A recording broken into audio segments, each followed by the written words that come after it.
When does a leader do the work and when do they delegate it? That is a conversation we have been having so much with clients over the last few weeks.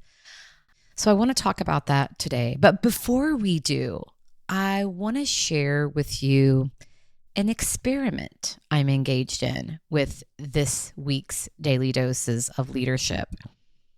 Our purpose at Abundant Empowerment is to expand what's possible for humanity by developing leaders who live fully, lead consciously, and create conditions for others to do the same. So everything we do, all of the work with leaders across all of our clients is about equipping them to be full circle leaders in all aspects of their lives. So these daily doses have traditionally been 2 to 3 minute snippets. I'm going to go a little deeper. Instead of a 2 to 3 minute snippet every day, I'm going to experiment going a little deeper 3 days this week. If you are a regular listener of this feed, will you please give me feedback on this format and how it lands with you? Do you want to hear more from me? Do you want to go deeper? Or do you like the 2 to 3 minute snippets? So let's talk about delegation. It came up recently in a one-on-one coaching session in such a positive way. This is a delegation win. My client's president had come to her asking her to do something for him. It is something traditionally that she has come alongside in supporting him on. But she was recently promoted and she is now leading a team. And so she's been thinking a lot about equipping her team to deliver the work. And so the tension that she was feeling wasn't about the task, it was about her identity. And it is such a common leadership challenge. With courage, she said to her president, "Thank you. We will absolutely ensure that this gets done. I am going to engage one of my team members." And she talked to the president about the team member and how this team member was going to do the work. And then later, the president circled back to question why she didn't do the work herself. And it gave her a great opportunity to highlight the why. And as we unpacked it, one of the things she said is, "I know this is about teaching people how to treat me," which is something that she and I have talked a lot about. And so Andrea, she said, "Going forward, when I get these kinds of requests, I'm going to be really clear on the front end about explaining why I'm giving it to a team member." Because they have all this historical knowledge about her, and so they're expecting her to do it herself. But she's a leader, and her responsibility is to equip her team.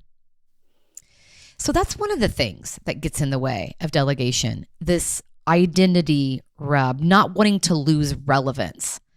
There are lots of other things. I mean, think about for you, what has gotten in your way? I suspect, undoubtedly, there have been times when you have thought it's just faster to do it myself than to equip someone else.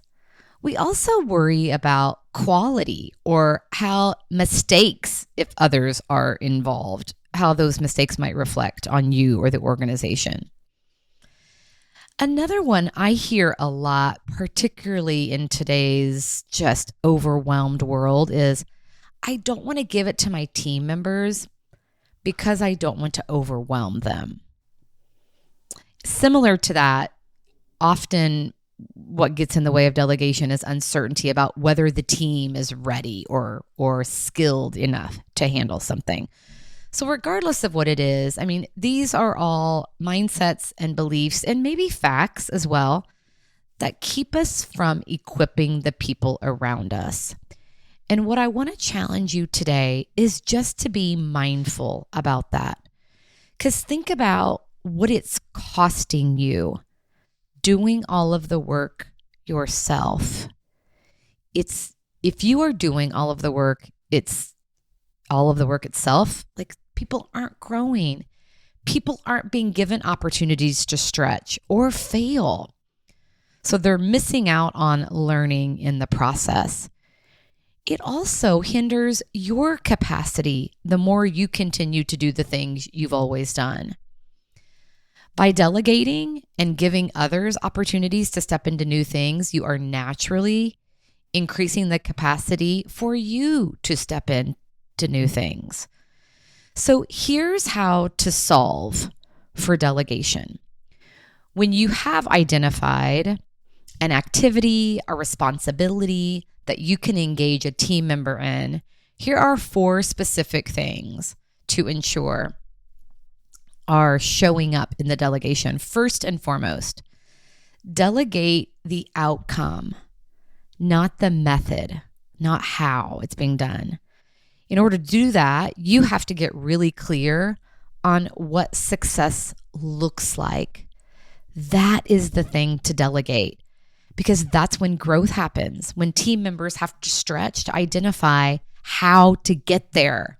Don't delegate the how to get there. Delegate the outcome. That also frees you up, and it keeps you from being tethered to the how. All right. Number 2, match the task that you're delegating to the skill that you are building in the individual. Yeah, delegate for development, not just efficiency or ease of getting something done. It ensures that you're thinking about growth and growth points to individuals and what might be a good opportunity for them to grow in an area. The third thing that we always encourage with our clients is anytime you are delegating or offering up a new opportunity for growth for a team member, set checkpoints. I think of it as teaching someone to swim. You wouldn't just push him into the deep end and walk away. No, you're going to strategically oversee, checking in at milestones instead of micromanaging. Certainly don't hover. Set checkpoints.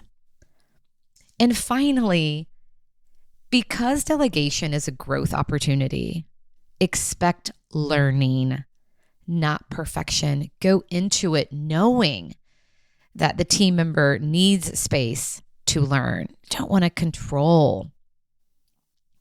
Delegating the outcome, matching the task to the skill you're building, setting checkpoints, and expecting learning. Those are the non-negotiables of effective delegation that builds capacity, that ensures growth is happening along the way. So where might you be holding on to work that someone else could grow by owning? Leadership is certainly not about being the smartest person in the room. It is about building more smart people in the room. And delegation is such an effective way to do that. What a great way to take care of yourself and ultimately each other.